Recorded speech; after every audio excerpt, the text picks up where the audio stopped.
Yeah, hi. So I'm Jonathan Buonocore. From the School of Public Health in the Environmental Health Department. I'm going to talk a little bit today about some work that I was doing a little while ago on sort of bridging the gaps between ESG metrics and science.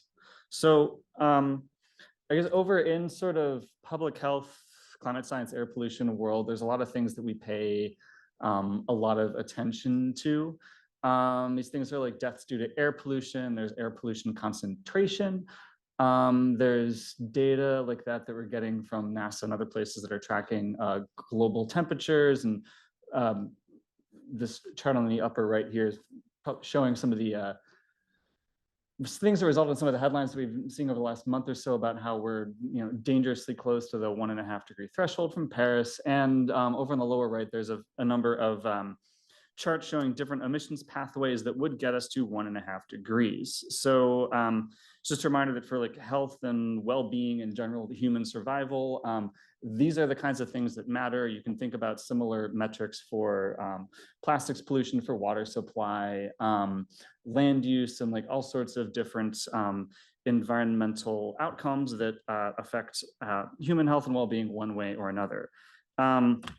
But in contrast, when you look at some corporate sustainability reports, these are the kinds of metrics that you get. Like Walmart here is talking about 13.99 million metric tons of CO2 equivalent in fiscal year 2022, with 28% of its waste diverted to a landfill. Chevron here claims to emit only 71 grams of CO2 per megajoule, some reduction in NOx, which is a really important air pollutant, and talking about fresh water.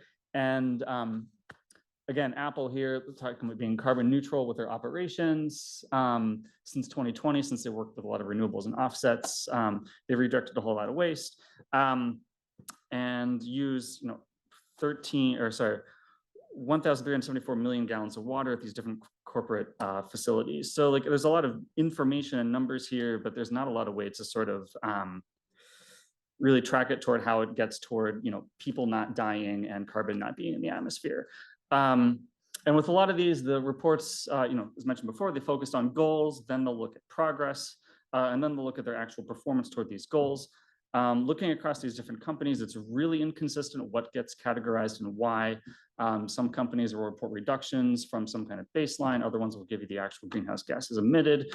Very few focus on air pollution. And water is probably the second most reported, I would say. All of these methods are very, very black box. So if somebody like me wants to go and look at how things were calculated, good luck. And there's very little space here to put in the actual benefits of a company activity. So if you're a renewable energy company, a food producer, water treatment, that kind of thing, there's no way to say like, hey, we prevented this many number of like diarrheal disease cases or deaths from asthma or whatever it may be. So that said, there are some tools to do better evaluations.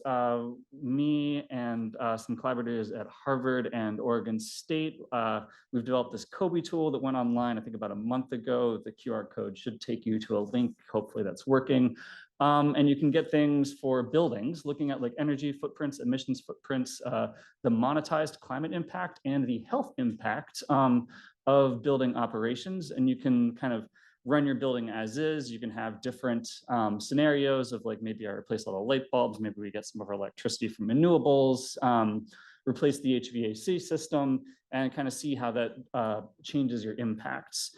On the right here, there's some maps that kind of show data under the hood of a model that a group I was working with developed a few years ago, looking at basically emissions from electricity generation and transportation, looking at both carbon emissions and also air pollution emissions, and the resulting deaths from those emissions.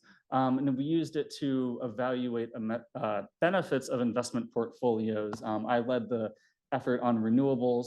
So we were able to actually count up lives saved from building or investing in renewable energy. There's some really interesting findings from this, such as that if you have a solar panel in the US and you have the same solar panel in India, the panel in India, at least in 2010, would have 30 times the health benefits because you're displacing coal that is downwind from a lot of people.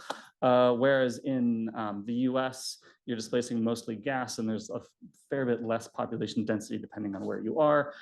So you'd have much more health benefit from building that solar panel in India than you would in the US. These kinds of things aren't really thought about in investment context since utilities don't get paid for not killing people. But we start with measuring it and kind of go from there. So I guess one thing that I just kind of wanted to highlight with all this was that there's a lot of possibilities of merging this self-reported company data with public health models, life cycle assessment, and Earth observation data to better answer these questions. So you could kind of develop consistent calculation methods that fairly compare benefits of different companies using the same model, so you don't have to deal with somebody's black box being incomparable to another black box. You can track progress toward the UN Sustainable Development Goals, which those came out 5 or 6 years ago, I think, and then promptly got forgotten about after about a year of press releases. And you could do the kind of very important goal of tracking actual accountability on progress toward the Paris Agreement. So these are all things that could be done with these tools that we have on available to us with this merge. I don't see too many people working on this kind of thing, and I think that's why I got invited.